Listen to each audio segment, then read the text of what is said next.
Hi, everybody, and happy St. Patty's Day. I hope you're all wearing green.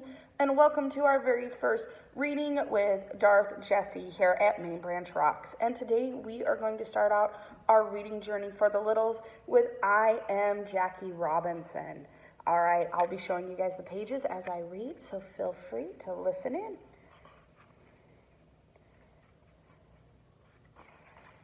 I Am Jackie Robinson by Brad Meltzer.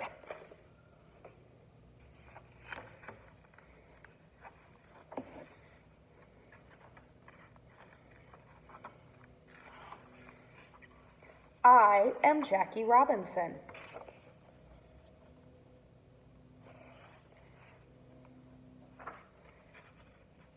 Sometimes it's hard to be brave.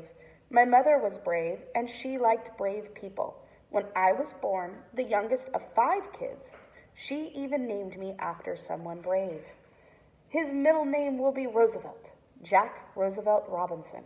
Why Roosevelt? After President Teddy Roosevelt.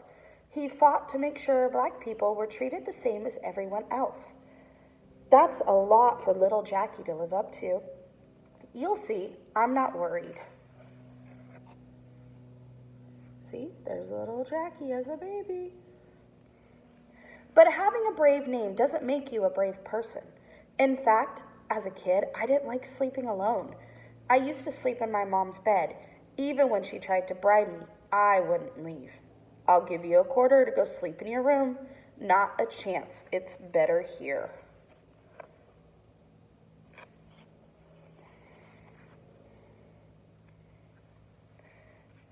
One of my scariest moments came when I was 8 years old. I was outside and a girl from across the street called me a terrible name.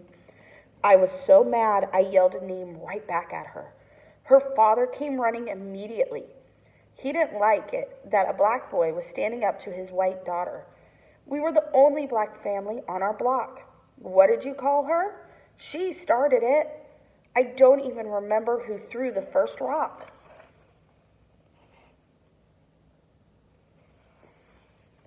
But the fight was on, me versus her dad. I had a good arm, but no one wins in a rock fight. Eventually, the girl's mother came out and broke it up. Like I said, the world can be a scary place. But even as a kid, there was one thing that always made me happy.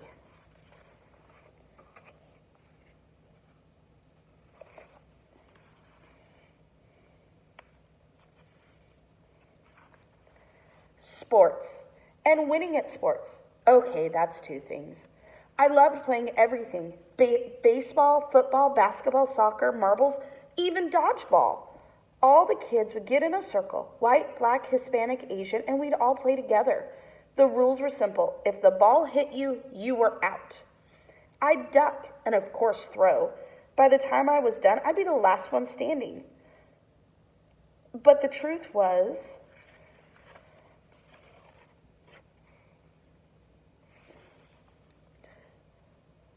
they weren't mad at me for winning. They appreciated the skill it took. Those childhood games were some of the only times I wasn't judged by the color of my skin. Hooray, Jackie, how you do it? And what's the B on his hat stand for? You'll see. What do you guys think the B on his hat stands for? Still, that didn't make all my problems go away. At the local public school in Brookside Park, you could only go swimming if you were white. If your skin was black, they locked you out. Don't they know how hot it is out here? Trust me, they know. When people complained, they gave us one day each week, Wednesday. Every Wednesday from 2 to 5, they'd open up the pool to anybody, black, Mexican, or Asian. Don't they know how mean this is? Trust me, they know. Aw, come on, he even swims in that hat. Maybe the B is for buoyant. Do you guys know what the B stands for yet? I guess we'll have to wait and see. So how do you win when you feel like you're fighting the entire world? My mother, who worked as a maid, showed me the answer. Back then, we were so poor we sometimes ate only 2 meals a day. To help us out every Saturday night, the local bakery would let us take their leftovers.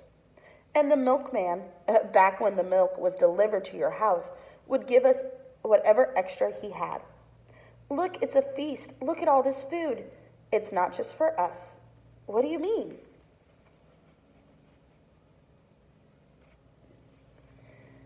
We weren't the only ones struggling for money. My mom took the extra food and shared it with all our neighbors. That's right, she even shared it with the angry guy who threw rocks at me. Would you like some extra bread? Wow, thanks. That's very kind of you. I'm Mally, Jackie's mom. Nice to meet you, Mally. That's how we got to be friends with everybody in the neighborhood. It was one of my mom's best lessons. When you do something good, it brings out the good in others. Plus, the more our neighbors got to know us, the more they realized just how much black and white people were alike.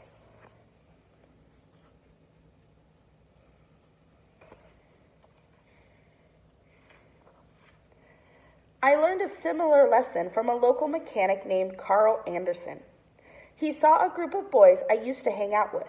We called ourselves the Pepper Street Gang. We were a bunch of poor kids. For fun, we'd throw dirt clods at cars and swipe old golf balls from local courses. When he saw what we were doing, Mr. Anderson took me aside. He didn't lose his temper. Calm as could be, he told me, Jackie, I know why you're following the crowd. You're afraid they'll think you're different, or chicken, but it doesn't take guts to follow the crowd. Courage comes from being willing to be different. What Mr. Anderson said that day, it got to me. With the help of my pastor, I stopped hanging out with the gang. From there, I threw myself even different into my favorite activity. Any guesses what that activity is? Sports. And winning at sports, especially baseball. As a teenager, I could run so fast. A local reporter noticed that in nearly every game, I stole second, third, and home at least once. It's grand larceny. Man, that guy can write. That isn't stealing. You were just on first base. How'd you get so fast? Maybe the B is for blast off. Do you think the B stands for blast off or something else? In college, I became the first UCLA student ever to letter in 4 sports in the same season. Baseball and football and basketball and track. They said I was one of the best football players in the country. 2 seasons in a row, I scored the most points of any player in the league. I won the NCAA title that year. Only one American jumped further than me. Have you guys figured out what the B stands for yet?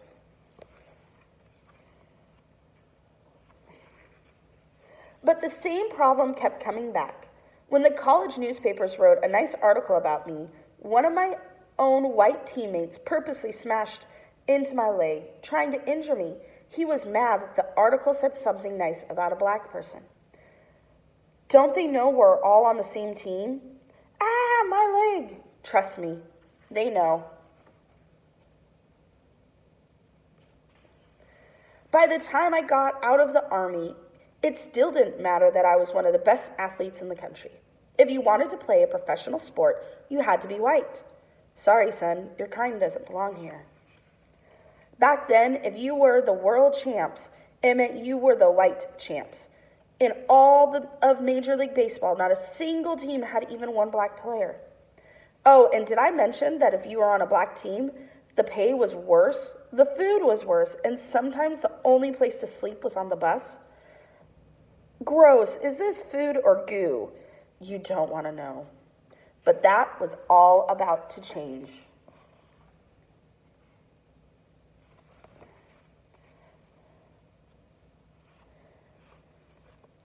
Thanks to a man named Branch Rickey.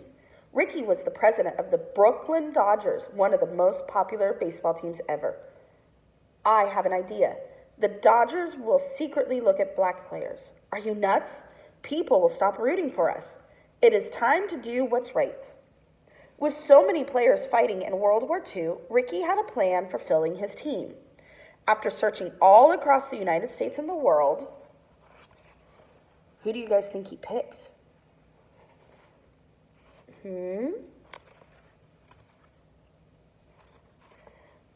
Branch Rickey found me. I'm Jackie Robinson. Nice to meet you. Nice to meet you too. I think you can play in the major leagues. How do you feel about that? Mr. Rickey told me that he knew I was a good ball player, but he wanted to know whether I had the guts. He warned me that many white people would be mad to see a black player. There's no one on our side, no owners, no umpires. Loads of players and spectators will yell at you. Pitchers will throw baseballs at your head. But no matter what they do, if you get angry, it'll look like you can't handle it. Can you handle it? Do you guys think he handled it?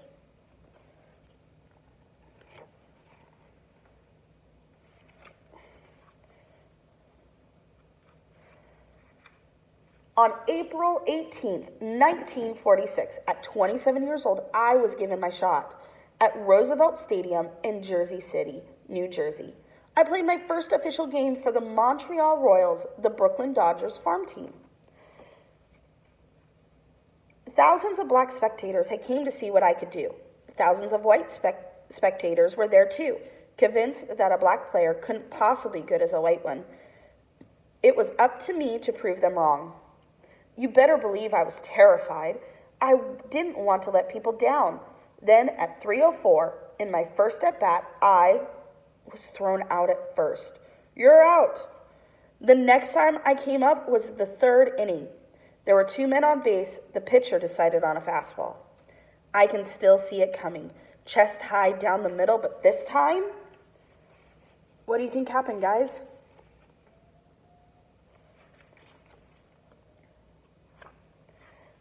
Crack! When the ball finally landed 340 feet away in left center field stands, no one could say that a black man can't play as well as a white man.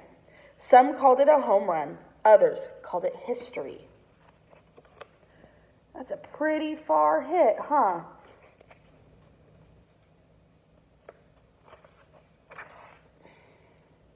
That afternoon, at 5 at-bats, I hit and got on base 4 times.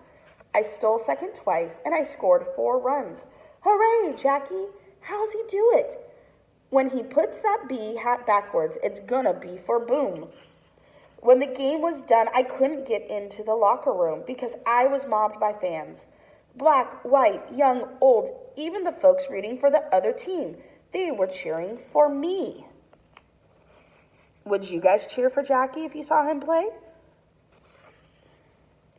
Still, that didn't mean it was easy. When I started playing for the Brooklyn Dodgers, lots of players didn't want me there. Pitchers threw fastballs at my head. Runners stepped on me with their cleats. Catchers even spit on my shoes. And they weren't just coming after me. They told me that if I kept playing, they would hurt my son. Was I mad? Yes. Was I scared? Yes. That's not showing very good sportsmanship, is it, guys? But I never let it stop me. Game after game, I kept playing, knowing I wasn't just playing for myself. Each time, more and more people, black and white, were cheering. In the stands, fans wore "I'm for Jackie" buttons, and slowly, eventually, we were all playing together. Black, white, Asian, Hispanic, baseball opened up to everyone. It was just like those childhood games of dodgeball. Through the simple game of baseball, the country saw a new possibility, a new option. All they needed was someone to go first. You see his stats? Stole home 19 times. Was National League MVP in 1949 when he led in hitting and stealing. The Dodgers won 6 pennants in his 10 seasons. He was one of the few people inducted into the Hall of Fame in the very first year he was eligible. I told you the B stand for boom. The B is for Brooklyn. Did you guys figure out what the B stood for?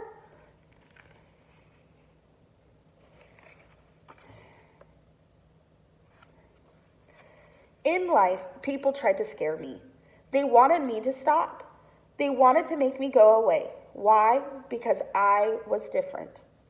Each time I wanted to fight back. But for the real change to come, you needed to lead by example.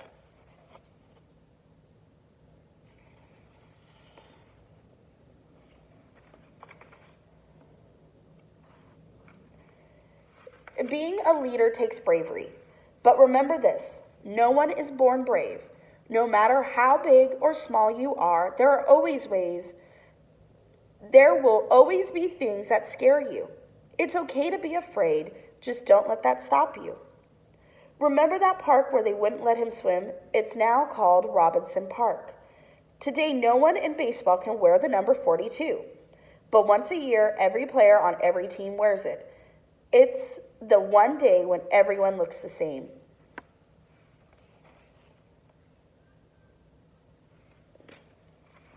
This is a real power in which each and every one of us use that power to do what's right. Use that power for a cause that you believe in. And most of all, use that power to lead and help others. You know, instead of Brooklyn, you could have told people the B was for brave, just like my middle name.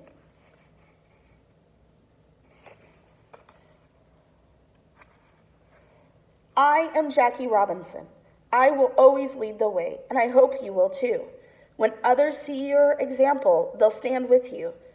It's the only way the world ever gets changed, together.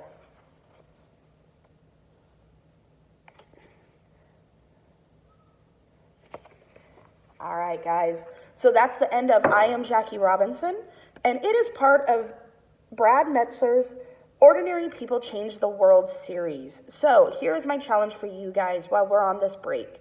I want you guys to think about somebody who you think is brave and why. Can you guys write it down for me in the comments below and let me know who you think is brave? And also, don't forget, okay, you guys can help change this world too. So I will see you guys soon. Remember that we all love you, and may the force be with you always. Bye.